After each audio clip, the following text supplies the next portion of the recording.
இவ்வளோ குறுகிய நாளில் இவ்வளோ சீக்கிரமாகவே நல்ல நீளமாகவும் அடர்த்தியாகவும் முடி நல்லா சாஃப்டாகவும் இருக்கிறதுக்கு நான் என்ன யூஸ் பண்ணேன் அப்படிங்கிறத இன்றைக்கி நம்ம பார்த்துடலாம். Welcome back to Sanatha. இன்னைக்கு நான் எடுத்துக்கிட்ட இன்க்ரீடியன்ஸ் என்னென்னு பார்த்தீங்கன்னா, என்னோடய ஃபேவரேட்டான செம்பருத்தி இலை நான் எடுத்துக்கிட்டேன். இந்த செம்பருத்தி இலையை நம்ம எடுத்து அந்த காம்பெல்லாம் எடுத்துட்டு நல்லா வாஷ் பண்ணிவிட்டு அதுக்கப்புறம் நம்ம ஒரு மிக்ஸி ஜாரில் சேர்த்துக்கலாம். உங்களோட ஹேர் லென்த்து பொறுத்து நீங்கள் எவ்வளோ கீரை இந்த இலை வேணுமோ அந்த அளவுக்கு நீங்கள் எடுத்துக்கலாம்.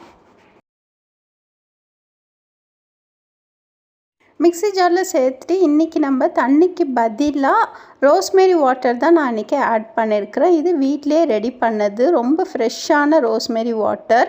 இது நல்லா நைஸாக அரைச்சிக்கோங்க. இப்போ நான் வீடியோவில் காட்டின மாதிரியே இதை அப்படியே நம்ம அப்ளை பண்ண போகிறதில்ல. இது கூட இந்த சீக்ரெட் இன்க்ரீடியன்ஸ் தான் நான் சேர்க்க போகிறேன். அதுதான் எக்கு. நான் எப்போவுமே என்னோடய வீடியோவில் எக்குன்னு எடுத்துக்கிட்டாலே நான் ஹோல், அதாவது ஃபுல் எக்குமே யூஸ் பண்ணுவேன். அந்த எல்லோவும் ஒயிட்டுமே நான் யூஸ் பண்ணுவேன். இன்றைக்கி ஒயிட்டு மட்டும்தான் நான் யூஸ் பண்ண போகிறேன். ஏன்னா நிறைய பேர் கேட்டிருந்தீங்க ஃபுல்லாக வேண்டாம், ரொம்ப ஸ்மெல்லாக இருக்குது அப்படின்னு சொல்லிட்டு. ஸோ அதை அவாய்ட் பண்ணுறதுக்காக இன்றைக்கி நான் ஒயிட்டு மட்டும்தான் எடுத்துக்கிட்டேன். அதுவும் 2 எக்கு எடுத்துக்கிட்டேன். ஒயிட்டு மட்டும் எடுத்து பிரித்து எடுத்துக்கிட்டு அதை ஒரு கிண்ணத்தில் ஆட் பண்ணிக்கோங்க. அது கூட நம்ம அரைச்ச செம்பருத்தி இலையும் நல்லா சேர்த்துக்கோங்க. சேர்த்துட்டு நல்லா மிக்ஸ் பண்ணிக்கோங்க. இதுதான் நம்மளோட ஹேர் பேக்கு. இதை நீங்கள் கையில் மிக்ஸ் பண்ணும்போதே பார்த்திங்கன்னா நல்ல ஒரு கண்டிஷனிங்காகவும் இருக்கும். இது ஒரு நல்ல ஒரு ஹேர் பேக்குன்னே சொல்லலாம், இல்லை ஒரு ஷாம்புன்னே சொல்லலாம், கண்டிஷ்னர். ஸோ எல்லாமே ஆல் இன் ஒன்னுன்னே சொல்லலாம் இந்த 2 இன்க்ரீடியன்ஸில்.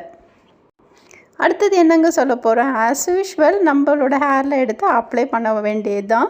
இது நம்ம ஸ்கேல்பில் அப்ளை பண்ணலைனாலும் பரவாயில்ல, நம்மளோட தலைமுடி ஃபுல்லுமே நீங்கள் அப்ளை பண்ணிக்கோங்க. இந்த செம்பருத்தி இலையும் அந்த எக்கும், இப்போ நீங்கள் பார்த்தீங்கன்னா அந்த எக்கு உங்களுக்கு எந்த ஒரு ஸ்மெல்லுமே இருக்காது. ஏன்னா ஒயிட்டு மட்டும்தானே யூஸ் பண்ணியிருக்கிறோம். ஸோ இதை நம்ம ஈஸியாகவே எடுத்து அப்ளை பண்ணிக்கலாம். எடுத்துகிட்டு நம்மளோட ஹேர்லன்னா நீங்கள் அப்ளை பண்ணிக்கோங்க. இதில் சீக்ரெட் இன்க்ரீடியன்ஸ் என்னன்னு பார்த்தீங்கன்னா எக்கு தான். நமக்கு நீளமாக முடி வேணும் அப்படின்னா இந்த எக்கை ஆட் பண்ணிக்கோங்க. உங்களுக்கே தெரியும் இந்த முட்டையை நான் ஏன் உங்களோட ஹேரில் அப்ளை பண்ண சொல்கிறேன் திரும்ப. ஏன்னா இந்த முட்டை தான் நமக்கு நல்ல அடர்த்தியாகவும் நீளமாகவும் அதுவும் ரொம்ப சீக்கிரமாகவே கொடுக்கறது இந்த முட்டை தான். ஏன்னா இந்த முட்டையில் புரோட்டீன் இருக்குது, பயோட்டின் இருக்குது, நிறைய நியூட்ரியன்ட்ஸ் இருக்குது. இது நம்மளோட முடிக்கு நல்ல ஒரு ஸ்ட்ரென்த்தனும் கொடுக்கும். ஸோ நீங்கள் முட்டையை அப்ளை பண்ணுறது மட்டும் இல்லாமல் நீங்கள் இன்டேக்காக கூட நீங்கள் எடுத்துக்கலாம். உங்களோட ஹேர் ஃபால் டோட்டலாக குறைச்சி உங்களுக்கு நல்ல ஒரு ஹேர் க்ரோத்தை கொடுக்கறது இந்த முட்டை தான்.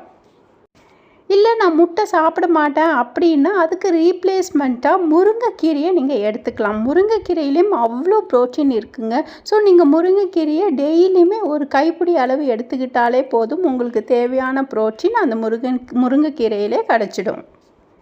அடுத்தது நான் எடுத்துக்கிட்ட பொருள் என்னன்னு பார்த்தீங்கன்னா செம்பருத்தி இலை தான். இந்த செம்பருத்தி இலை ரொம்ப ஈஸியாகவும் கிடைக்கும், ஈஸியாகவும் முடி வளரும். ஷார்ட்டாக சொல்லணும்னா இதை ஒரு ஹேர் பேக்காக நம்மளோட ஹேருக்கு யூஸ் பண்ணும்போது பிளட் சர்க்குலேஷனை அதிகப்படுத்துது. முக்கியமாக க்ரே ஹேரை கம்மி பண்ணுது. இதை நம்ம அடிக்கடியே நம்ம யூஸ் பண்ணிகிட்டு இருக்கலாம். எந்த ஒரு ஹேர் பேக் போட்டாலும் இந்த செம்பருத்தி இலையை 4 இலையை போட்டாலே போதும். நம்ம முடிக்கு தேவையான ஸ்ட்ரென்த்தையும் கொடுத்துரும். வீடியோவில் காட்டியிருக்கிற மாதிரி நம்மளோட தலையிலேருந்து அந்த ரூட்டு வரைக்கும் நல்லா அப்ளை பண்ணிக்கோங்க. அப்ளை பண்ணிவிட்டு அப்படியே நீங்கள் பன் போட்டுக்கோங்க. முடிஞ்சதுன்னா அப்ளை பண்ணிவிட்டு ஒரு ஜென்டில் மசாஜ் கூட நீங்கள் உங்களோட ஸ்கேல்ப்புக்கு கொடுத்துக்கலாம். கொடுத்துட்டு நீங்கள் பன் போட்டுட்டு ஒரு 1/2 hour விட்டுட்டு அதுக்கப்புறம் ஹேர் வாஷ் பண்ணிக்கோங்க. ஹேர் வாஷ் பண்ணும்போது நீங்கள் தண்ணி ஊற்றுனதுக்கப்புறம் ஜென்டிலாக நீங்கள் நல்லா ரப் பண்ணிங்கன்னா அதிலே உங்களுக்கு நல்ல ஒரு ஷாம்புவாகவும் இருக்கும். ஆனால் நம்ம எக்கு போட்டிருக்கறனால நீங்கள் ஷாம்பு யூஸ் பண்ணி ஹேர் வாஷ் பண்ணிவிட்டு வந்துடலாம். இதில் தண்ணிக்கு பதிலாக நான் ரோஸ்மேரி வாட்டர் தானே யூஸ் பண்ணேன். உங்கள்கிட்ட ரோஸ்மேரி வாட்டர் இல்லைன்னா நீங்கள் அரிசி ஊற வச்ச தண்ணி இல்லைன்னா கஞ்சி தண்ணி எதை வேணால் நீங்கள் யூஸ் பண்ணிக்கலாம். உங்களோட விருப்பம்தான்.